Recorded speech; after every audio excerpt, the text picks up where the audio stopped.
خليني اخدك من قاع الهامور واقول لك اذا كان الترند هلس فعلا ولا احنا بنكبر المواضيع.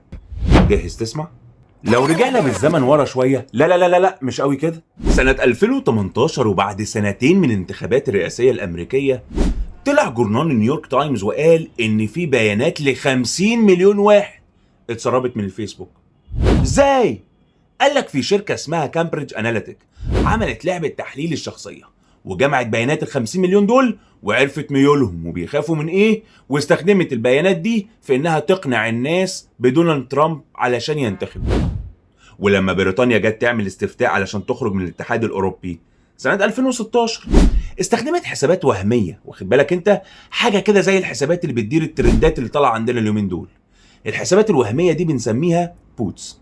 وابتدت الحسابات دي تتكلم عن الخوف من المهاجرين والضغط الاقتصادي، واظهرتها لفئه معينه في بريطانيا علشان تخليهم يشاركوا في الاستفتاء ويوافقوا على الخروج من الاتحاد الاوروبي.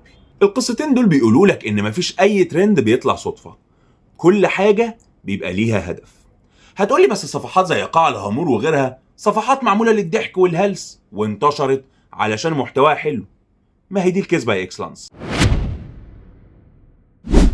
السوشيال ميديا واحدة من الأدوات والأسلحة اللي بتستخدمها الدول علشان يوقعوك، وللأسف الموضوع كبير فعلا وله نظريات. يعني مثلا في نظرية اسمها غرف الصدى، دي بتقولك إنك لو بتحب نادي برشلونة وبتعمل سيرش عليه كتير وطول الوقت بتتفرج على حاجات ليها علاقة بنادي برشلونة، أو لو قمت وسبت الموبايل شغال على واحدة من الريلز وقعد الريل دي تعيد نفسها بنفسها مرة تانية، خوارزميات السوشيال ميديا بتفهم انك معجب بالموضوع ده ويطلع لك كمية فيديوز وريلز عن الموضوع ده مش طبيعية.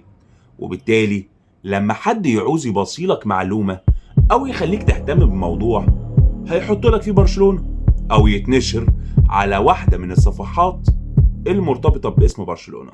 ونظرية تانية اسمها دوامة الصمت، ودي قدمتها الباحثة الألمانية إليزابيث نويل، وهي إنك تخاف تدخل في أي جدال علشان شايف ناس كتير على السوشيال ميديا ليها رأي مختلف، فتخاف إنهم يتريقوا عليك فتسكت، وشوية شوية ومع كتر المعلومات الغلط اللي بتتقال قدامك تتبنى وجهة النظر دي.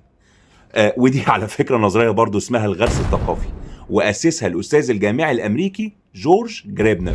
كل النظريات دي بيطبقوها عليك وانت ولا عارف ولا واخد بالك، وبتشير وخلاص. والنكتة الهايفة واحنا بنضحك وخلاص تبقى واقع وحقيقة رغم ان ملهاش مصدر واحد.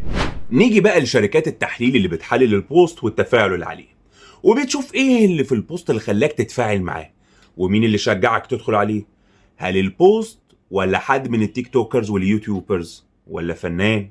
وقبل ما تقول لي يعني دول كمان مشاركين، اقول لك لا طبعا. في السوشيال ميديا وكالات بتدير الحسابات وتجيب داعمين بهدف زيادة الانتشار للإنفلونسر، ودول بيطلبوا منهم استخدامهم للترند علشان ينتشروا. وكالات الإعلانات اللي بتدفع برضو تستخدم الترند علشان الشهرة للمنتجات اللي بيعلنوا عنها لحد ما الترند يبقى واقع ويستفيدوا منه. مفيش ترند صدفة، ومفيش حاجة اسمها انتوا كل شوية بتكبروا المواضيع علشان اقسم بالله هي كبيرة ومصيبة لوحدها، واللي بنقوله جزء صغير قد كده من الحقيقة. قول لي بقى رأيك ايه؟ ترند زي قاع الهامور ممكن يبقى شغال بنفس الطريقة؟ وايه اكتر ترند اثر فيك؟ مش قلت لك تتابعني علشان اقول لك اللي بيحصل حواليك ببساطة؟